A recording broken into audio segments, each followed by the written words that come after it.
Hi everyone, it's Ren here. Hope you are doing well, guys. Happy Saturday.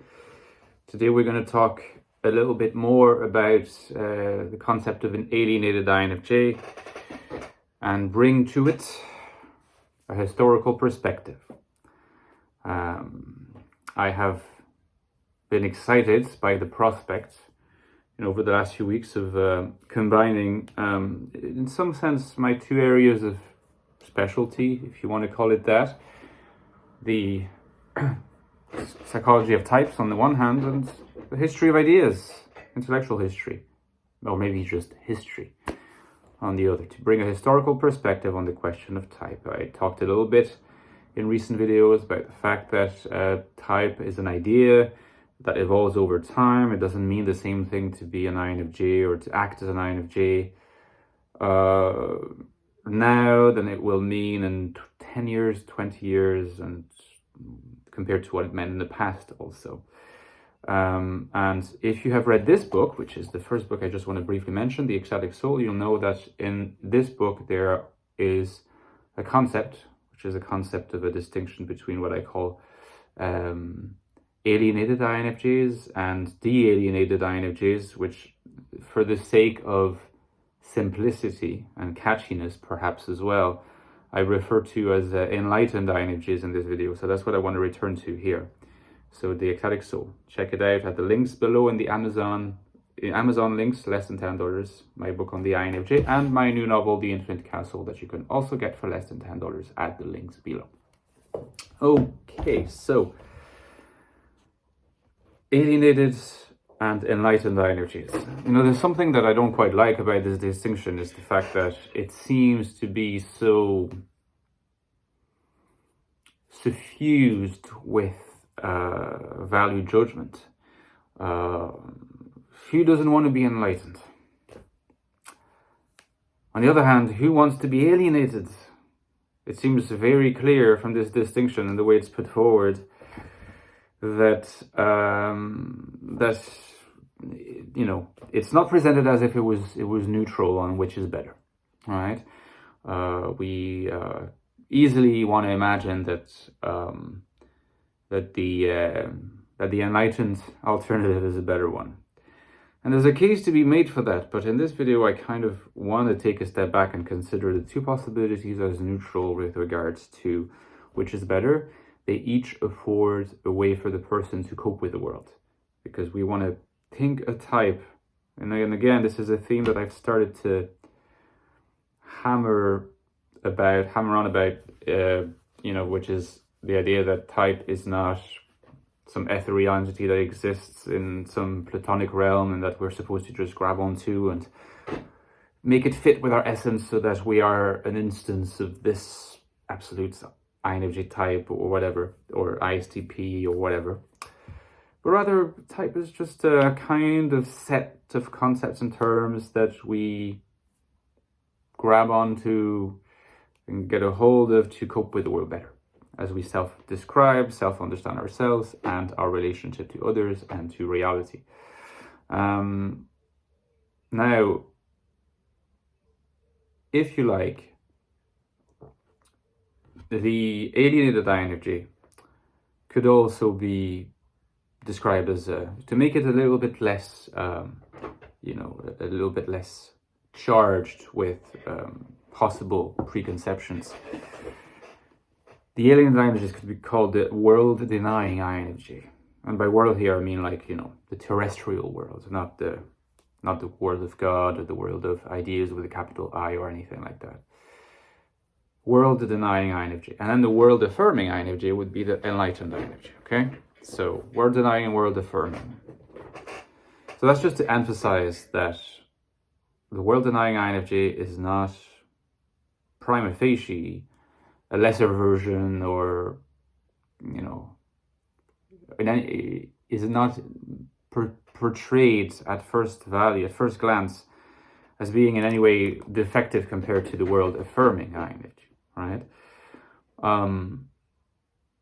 It's just that one type, or one broad sort of meta type of INFJ tends to approach reality, tends to approach coping with the world from a perspective of, well, the world is not really lined up with my ideal. My ideal, in fact, is just as real, but exists in a transcendental realm. Don't quite exactly know where. Maybe the where question is in fact illegitimate because it presupposes spatiotemporal coordinates which come with the terrestrial world, not with this transcendent world. The world denying INFJ finds solace in this idea that, in a certain sense, the fact that they're not made for this world is okay. They can still cope with it because the other world, the transcendent world, is also accessible in some way or other. We can look at that a little bit. Just not in the way that we normally engage with our everydayness, with our daily activities, in our ordinary way of being, which is the lesser way for the word denying INFJ. It's not work for them. And they tend to build a worldview that accords with this in order to find a way to dwell within this world and to cope. And on the other hand, the world affirming INFJ is actually an INFJ who's learned to embrace the world as it is, the terrestrial world as it is, and have no need of particular solace in a transcendent world. Again, it's not necessarily better, because if our ultimate criterion is how can a person of either meta type cope with this world, with this life, whichever copes better is doing it right. It could be the world denying INFJ. Depends how they cope. And, the spiritual element in world denial, because by definition what's spiritual is not terrestrial, is considered by many, and I think there's a good case to be made that it's maybe an essential part of our coping. And that it's not easy to be an atheist or to be an agnostic or to be a ferociously of this world kind of person, a worldly person. So again, let's not assume that one is better than the other.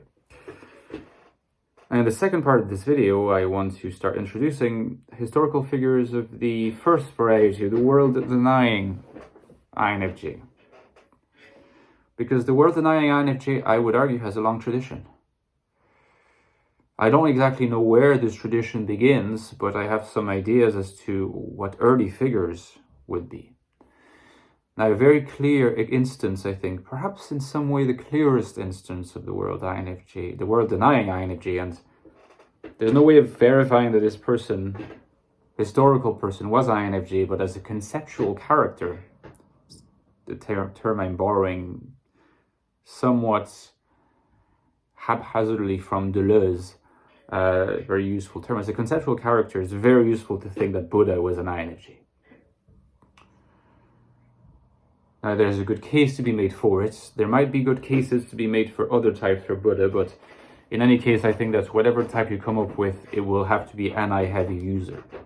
Even if he was an ISTP, it would be an I-heavy ISTP, just as there are SI-heavy INTPs or, TI-heavy INFJs.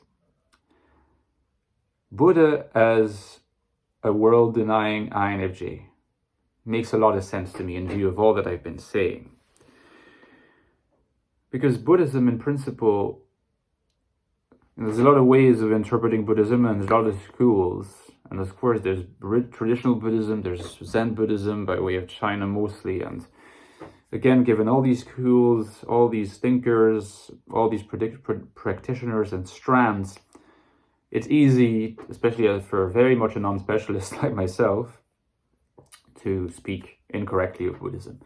But I think that to at least refer to some tenets of Buddhism, such as the world is impermanent, that reality as we normally conceive of it is empty, that life is, broadly speaking, suffering. Because I know that for some Buddhists, saying this and referring to it as suffering is fine. Others prefer to use other terms than suffering, because again, suffering is connoted, it is charged in terms of value judgments. But in any sense, let's broadly say life is suffering, the world is impermanent, there's no essence, and reality as we know it is ultimately empty, right? That's a philosophy. Suits people of a certain character. It comes with a lot of meditation, all right? Meditation is a practice that is almost completely embedded within the broader sort of worldview that I've just sketched here. To think that this whole tradition was founded by a world-denying or an alienated INFJ is very tempting as a story, because if you think about it, to call reality empty and to call everything impermanent is really a way of denying the world. It's a way of saying, to call the external world existent as if there was really something that is there to be called existent, is kind of defeated by the very idea that things are impermanent anyway and are void of essence, have no reality to them, they're empty. Now, there's no direct correlation with the fact that there's another world that's better, but at least there is the implication that voidness is truer, right? And we can find solace in voidness and essentially cessation from suffering, liberation. So if there's this idea of liberation, there's this idea that we have to be liberated from something. Samsara, if you want to call it that. Well, what is samsara? It's precisely the world that the world affirming INFJ embraces, right? And if you think that, as my book indicates, or at least hypothesizes, FE is the key to an INFJ becoming world affirming instead of world denying, because it brings them out into the world of social affairs, and FE as intersubjectivity by its very nature presupposes an external world, metaphysically speaking, even though it is not itself a function of perception.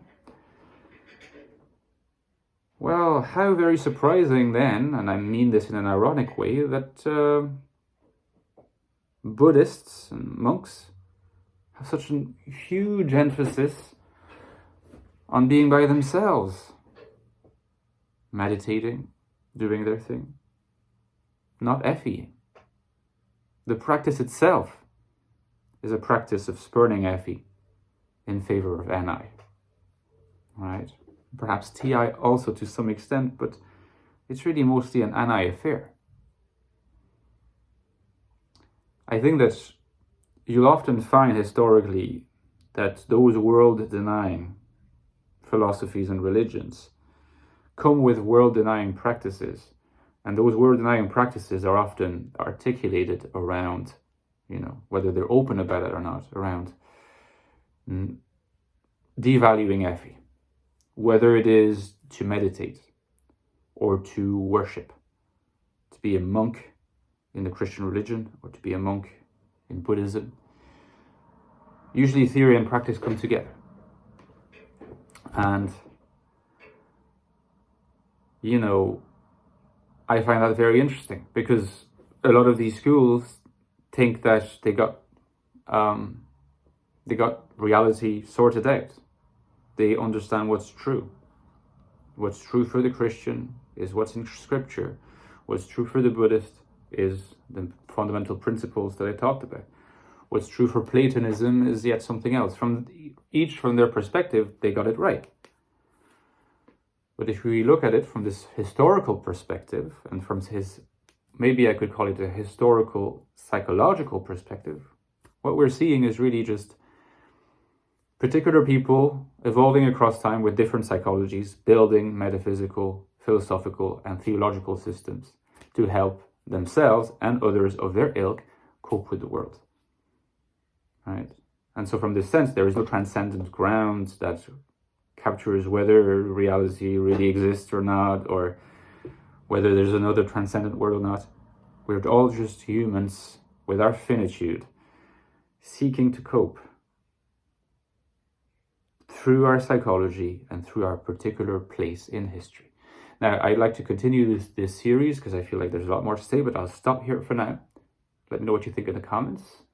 If your thoughts were stimulated, don't forget my Patreon page. I forgot to mention my Patreon page. Always looking for new supporters to help me continue putting life into this channel. In the meantime, have a great Saturday, guys, and I will see you tomorrow. Ciao.